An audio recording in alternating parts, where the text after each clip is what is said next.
He's very grateful. Yes. He's so thankful.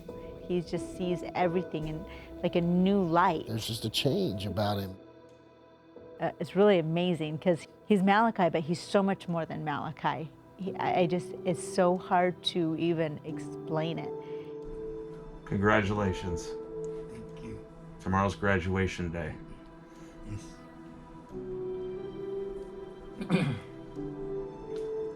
I can't wait to find out what your purpose is in this life. Me too.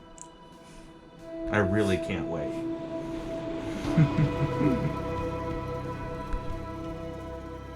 Malachi, can you hear Mom? I need your eyes awake, buddy. We got to get those eyes awake.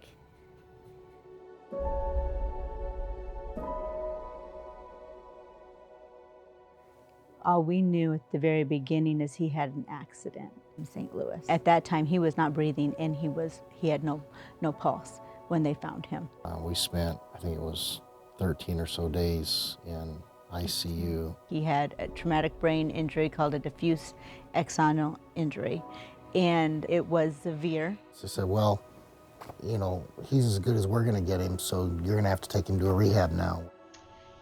Tonight we're going to do another video, which we have not did in quite a while. On Sunday, we had 4 or 5 people contact us and tell us about a place in Grand Rapids. We'd never heard of it before. The center is called Mary Free Bed. We never give up, and so we continue to medically manage him. His brain was keeping his body alive, but he wasn't able to interact with his environment at all. My first goals with Malachi was to establish any kind of communication system, and we usually start with the yes/no. Brain injuries are so variable, you can't say 100% what your outcome is going to be. You know, the brain had to be Remapped. Remapped, yeah, in essence. And I was trying everything at that time to get him to kind of utilize the yes/no response system, and about 2.5 months later, that's where we really made that huge breakthrough with the kicking. Very clearly remember when one of the therapists came in and said, you know, I asked him a question and he kicked. So I asked him, kick over here if it's yes and over here if it's no, and he did it.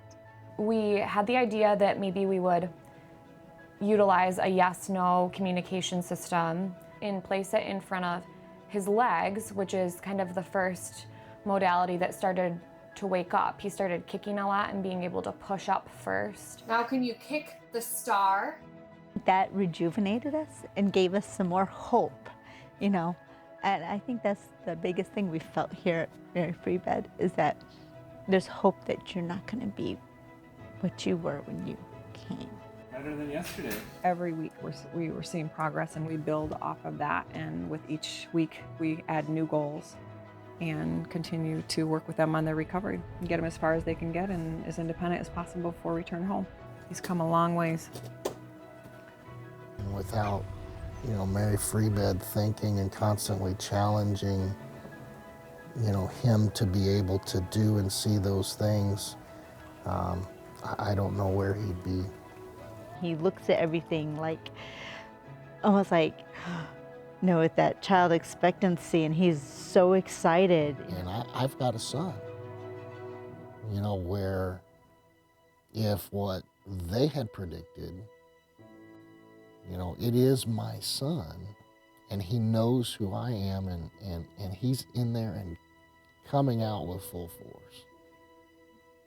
I'm going to get back up again, and I'm going to get back up again and walk.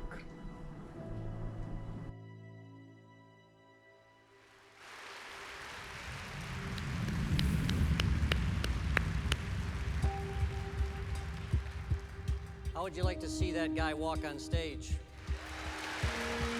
Malachi!